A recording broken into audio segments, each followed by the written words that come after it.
this is Jen from Windrose Fiber Studio. I love a textured pillow, so today let's crochet a loopy round pillow cover. For this project, I'm using I Love This yarn in the color Terracotta. This is a Hobby Lobby product, and I'm not always a fan of acrylic yarns, but I actually really like this one for this project, and it comes in such a wide range of colors. I'm also using a 5mm crochet hook. I have a pair of scissors, a yarn needle, and you need one stitch marker.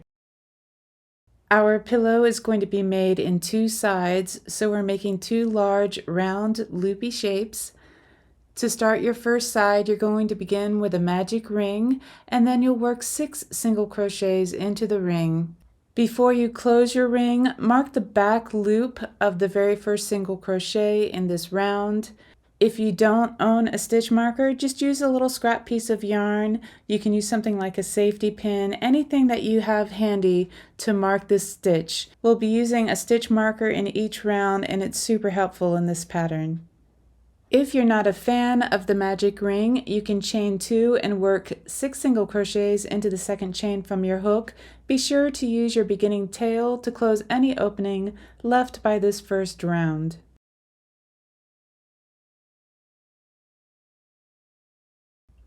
Here we are already on round 2. You're going to be working in the front loops only. So the first thing you're going to do is insert your hook under the front loop of your marked first single crochet. Remember, we marked the back loop, so the front loop is still free. We're working a slip stitch, so yarn over, pull through that loop and the loop on your hook, and then you'll work a chain 7. Now you'll work a slip stitch into the next stitch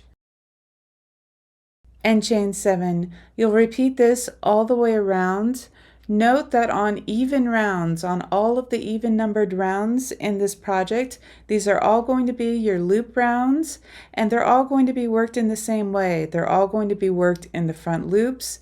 They will all be slip stitching in the next stitch and then chaining 7, and you'll have the same number of loops in your even rounds as you have the number of stitches in the odd numbered round preceding it.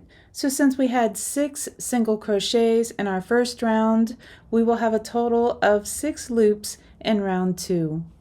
So you can see as I've been chatting away, I've made my way around round 2, and I'm on my very last chain 7. The last slip stitch of each even round will be worked into the first slip stitch of that round, and that will serve to close our very last loop. On to round 3, our odd numbered rounds are always worked in the back loops, and they always begin with a chain 3. This will count as the first double crochet of the round.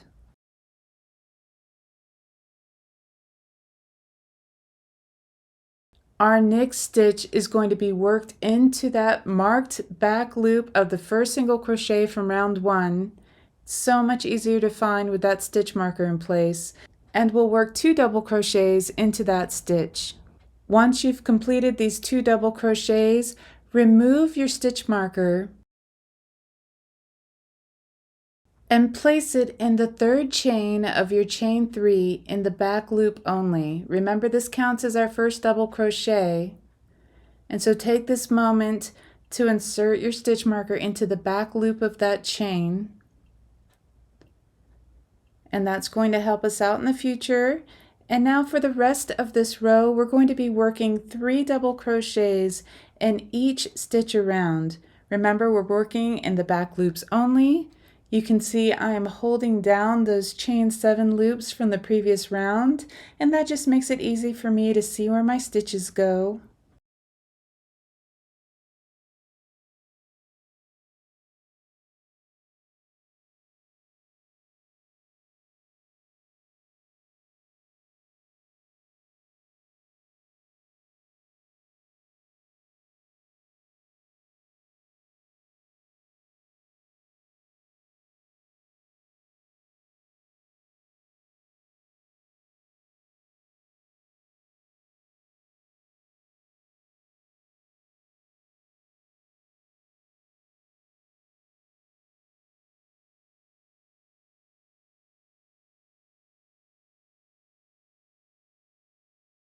At the end of this round, you'll have a total of 18 stitches. If we take a quick peek at our work, it's looking like a little flower at this point. It's already looking pretty cute, so let's keep going. Round 4 is an even numbered round, which means we're back to our loops, and our very first slip stitch goes into that front loop of our marked chain from the previous round. After that, you'll chain 7, and then the repeating pattern for this round is to slip stitch in the front loop only of the next stitch and chain 7. You can see me flipping my work back and forth a little bit here, and that's because I want to point out that maybe the hardest slip stitch to find is the second one of each even round, the one that goes into the front loop of the next double crochet. The way that these rounds are joined, sometimes that stitch can feel a little bit harder to find. If you pull on the stitch marker, it'll pull on the chain 3, and you'll know that your double crochet is the next stitch to the left of that chain 3. From this point on, you're just working your way around the front loops only of these double crochets from the previous round. One of the nice things about this pattern is you really don't have to do any counting on the even rounds. You're just making loops all the way around.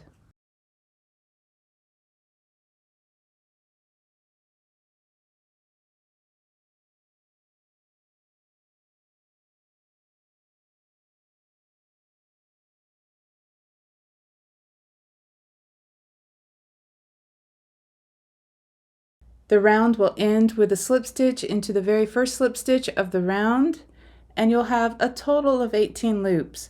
Remember, our even rounds will have the same number of loops as the number of stitches in the odd round that precedes it.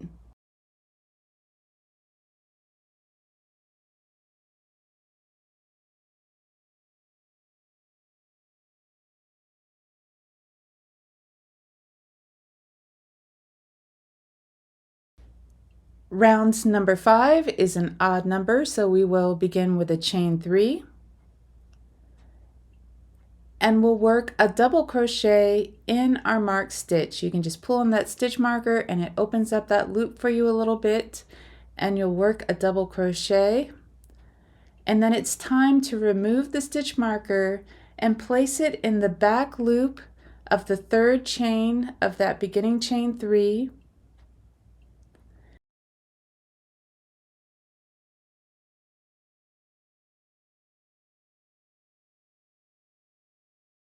This is a practice we'll do at the beginning of each odd numbered round.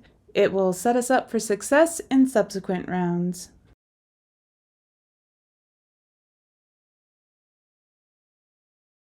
Now for the rest of this round, we'll be working 2 double crochets in the next stitch. We'll repeat this for each stitch around, and this round will have a total of 36 stitches.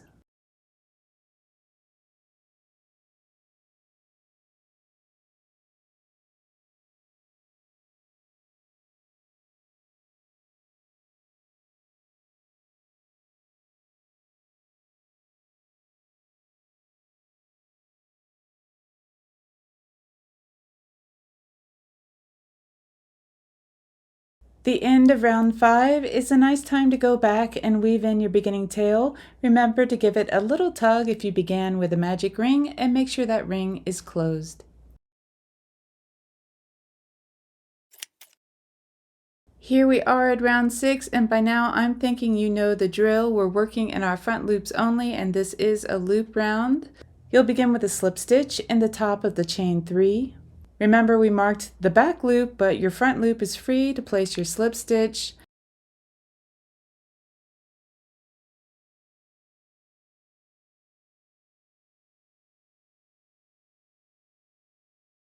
And then you'll chain 7.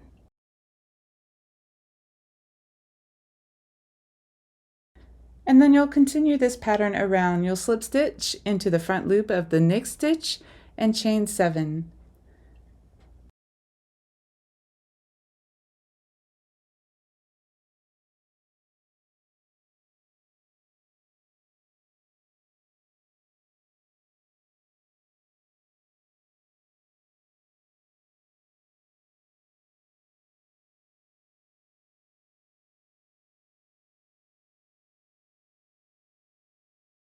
I couldn't resist pausing in the middle of this round just to admire our loops as they're coming in. This is going to be so cute. Don't you just love the texture?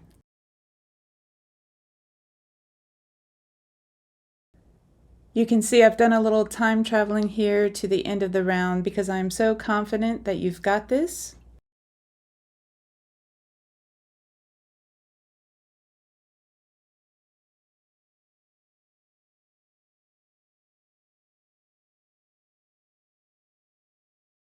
At the end of the round, you'll work a final slip stitch into the first slip stitch of this round, and you will have a total of 36 loops. Round 7, we're back to our back loops only. We'll chain 3, and then we'll work a double crochet in that marked stitch.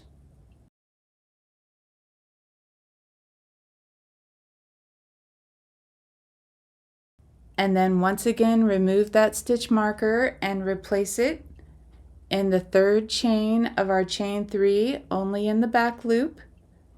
And then this chain 3 and that first double crochet count as the first 2 double crochets of this round. Then you'll work a double crochet in each of the next 2 stitches.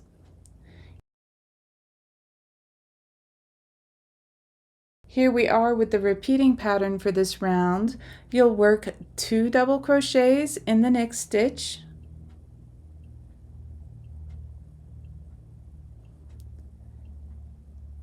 And then you'll work a double crochet in each of the next 2 stitches. Another way to look at this is to work a double crochet increase in the next stitch, and then 2 double crochets. Double crochet increase, 2 double crochets. If you've been crocheting for a while now, you've probably worked round shapes before, and from this point on in the pattern, we're really going to be increasing the size of our rounds in a very traditional way.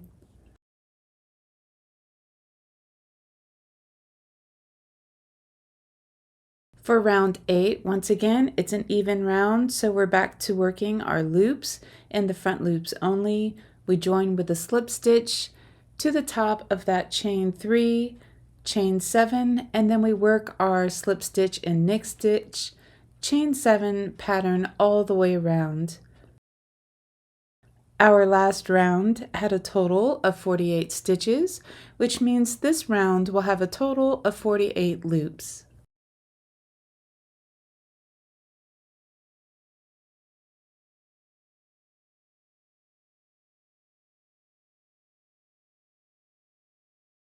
I think I was having some attention issues when I was filming this because I pause again in the middle of this round to have a look at the back side. We've got round 1, which was our round of 6 single crochets, and then round 2, 3, and 4. If you ever lose track of your round count, it's very easy to flip your work over to the back side and be able to identify where you are. Remember, for every round of double crochets, there is a loop round. You can see that my work is measuring at about 4 inches and a quarter, or about 11 centimeters. Okay, now I'm getting back to work and I'm going to fast forward my way to the end of this round.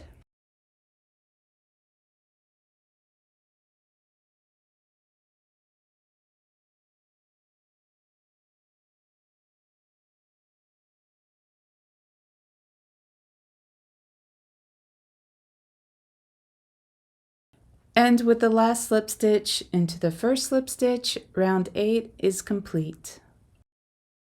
Round 9 is an odd numbered round, which means it'll be a round of double crochet and it will be worked in the back loops only. The odd numbered rounds always begin with that chain 3 and then a double crochet in our marked stitch.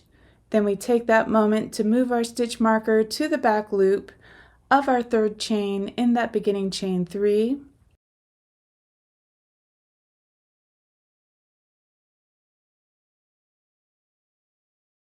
That chain 3 and the double crochet we just made will count as our first 2 stitches in this round. And now we're going to work a double crochet in each of the next 3 stitches.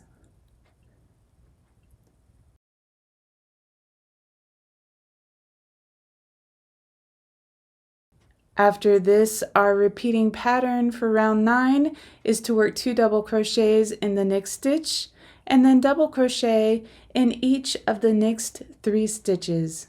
For this round shape, we're working with a multiple of 12 because we have 2 double crochets in one stitch and then 3 more double crochets after that. That's a total of 5 double crochets times our multiple of 12, which gives us 60 stitches for this round. To continue on with this pattern, you'll work every even numbered round the same way that you have been. These are our loop rounds worked in the front loops only, slip stitching and chaining 7 all the way around. Our odd numbered rounds are back loop only. These are rounds of double crochet, and these will all be worked in the same manner that you have been working the odd rounds, but on each round there will be an additional stitch. For round 9, you work 2 double crochets in the next stitch and then you double crocheted in each of the next 3 stitches. For round 11, you'll work 2 double crochets in the next stitch and then double crochet in each of the next 4 stitches. The row after that, it will be each of the next 5 stitches, and so on and so forth. I'll put more detailed instructions in the description below, or if I can't fit it all down there, I'll link to a blog post because I really want everyone to be successful with their project. So for me, working 22 rounds gave me a circle that's about 14 inches in diameter. You can see there is a little seam in the back, but that really doesn't matter because that's going to be on the inside. I chose to make the sides of my pillow cover 14 inches in diameter because I'm using a 16-inch diameter pillow form and I want my pillow to be nice and poofy. When you complete your first side, you can go ahead and weave in all of your loose ends, and then with your second side, don't finish that off just yet because we'll use our working yarn to crochet our 2 sides together. You'll finish off your work on a loop round, whatever size pillow you're working with, and then rejoin your hook. We'll be working through the back loops as we have been. You can see that the first thing I did was make a slip stitch in one of the back loops of the opposite side. Note that I went from the top of the stitch down to the bottom, or over rather than under. Then I just yarn over and pull through that stitch and the loop on my hook. The next stitch I'm going to make is going to be in that marked stitch on the most recent side that I just finished. I'll work a slip stitch in this stitch, and then I'll go back to the opposite side. You'll place a slip stitch in the next stitch on the opposite side and then come back to the side closest to you and place another slip stitch. So we're just slip stitching these 2 halves together, one side and then the next, back and forth.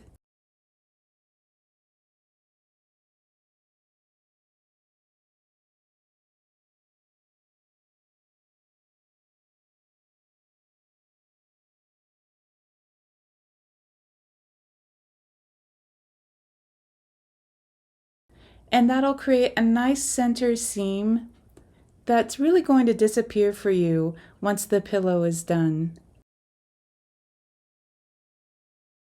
When your pillow seam is mostly sewn, go ahead and put your pillow form inside. You'll need an opening of 6 to 8 inches and then finish off that seam. I found it helpful to kind of mush my pillow form down and use a couple of stitch markers to hold the 2 sides together. It definitely starts to feel a little unruly when you're managing that stuffed pillow form and your loopy fabrics. Just take your time, 1 stitch at a time, back and forth, and before you know it, your 2 sides will be joined. Now there's nothing left to do but to sew in our remaining tail. I kind of wanted to just play with this pillow all day, but I also really wanted to show you how it looks styled on my couch. Look at this pillow. This is exactly the kind of pillow I would buy for myself at some place like World Market, only I didn't have to buy it. I made it with my own 2 hands. And now you can too. I had a great time making this project with you. I hope you enjoyed it, and if you did, please hit like and subscribe. I share new patterns on Tuesdays, and I'm really looking forward to sharing more of my designs with you. Thank you so much for watching, and I'll see you next time.